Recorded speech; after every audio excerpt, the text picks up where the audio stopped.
again, and welcome to another episode of Merkons Musings, Star Wars action figure review. And today we're looking at the sixth figure of the first Kenner Wave from The Empire Strikes Back. And this is the Imperial Stormtrooper in Hoth battle gear. So this is one of my favorite figures from The Empire Strikes Back. Especially the most modern one is really amazing, but we'll get to that. So before we get to the review, we'll just talk a little bit about the history of the character.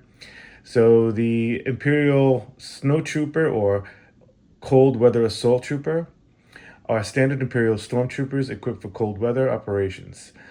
When the Empire located the rebel base on Hoth 3 years after the Battle of Yavin, they were able to find them and plan an assault on Echo Base. The elite Blizzard Force, commanded by General Maximilian Veers, were involved in the Battle of Hoth. The battle became a major Imperial victory, sending the rebel fleet to scatter across the galaxy. Snowtrooper armor is well insulated to protect against extreme cold with a suit and heated breather mask powered by a battery pack that can last up to 2 weeks. For increased survivability, their gear also included ice boots, insulated camo, polarized snow goggles, grappling hooks, ion flares, and a homing beacon.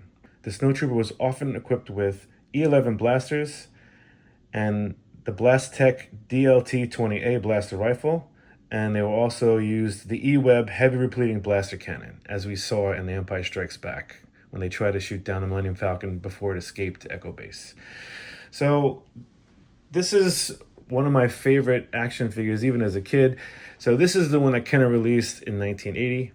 This is actually, fairly common Kenner setup, but it only has 4 points of articulation, unlike most of the other ones, because the head does not turn. It's just the 2 arms and legs move up and down.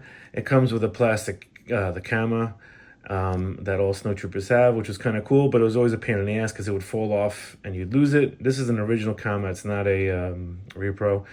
Neither is the gun. The gun here is, I guess, depicted the DLT-20A blaster rifle. I always called it the Snowtrooper gun when I was a kid because although it was also given to Dengar in the original Kenner line. But yeah, it's not a bad figure for the time. As always, Kenner made some decent action figures for its time. But it's definitely a good start, and we'll see the evolution as things go.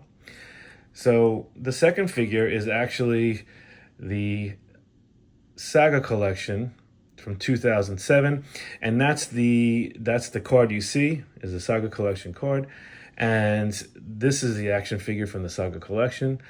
It's actually not a bad figure. There's a few things I don't like about it, and I'll get into in a minute.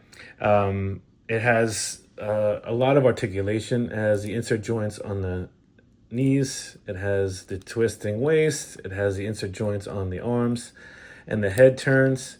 He comes with an E11 blaster. Like I said, it's a nice attempt. One of the things I don't like about this figure, it's cool, but they have a removable, helmet, I guess you can call it. But the thing I don't like is they use the clone trooper which doesn't make sense to me because the clone troopers were finished after the Republic fell, and comes with the backpack. It's not bad. I wouldn't say it's a definitive version. The deco's nice. It's got some weathered look to it. Even the helmet is pretty cool. I mean, it's like I said, it's pretty good, but it's nothing compared to the recent one, or the best one, or the definitive one, as I like to say, is the one over there, and we'll take a look at that right now. So this one is definitely the definitive version. This is the Vintage Collection VC349 from 2025. This thing is amazing. There's so many things I like about it. Just to bring this back for a second. Also, one of the things I didn't like about the Snowtrooper, he's too big and too bulky. And this gets it right. Like, he looks like a normal person, and he's not all bulky. What I also love about this action figure is the deco is unbelievable. Like, it looks screen accurate. If you look at I'm just gonna take away the gun for a second. If you look at the paint jobs here, it's not all one color white. It's got the different shade here of like a what do you call it? Beige in between the armor parts, and it's amazing. It's got the details on the chest plate much more prominent.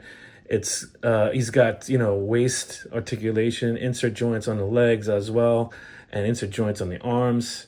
The head turns as well, and the backpack you can take off and put on. It is truly a stunning figure. It's definitely a definitive version of this character. I love it. It's one of the figures I need to get several of. This is definitely an army builder, and I know they're coming out with a pack for that. But yeah, this is a great action figure. I think it's definitely the definitive version. They also came out with an E-Web blaster, but it came with a Stormtrooper. I bought the E-Web one with the Stormtrooper because I would use it for this. But that's another thing. I'll talk about that when I do those reviews. This is definitely a definitive version, and I think it's one of the best action figures out there. So that's my review. Please like and subscribe, and I'll see you next time with a new review. Thank you.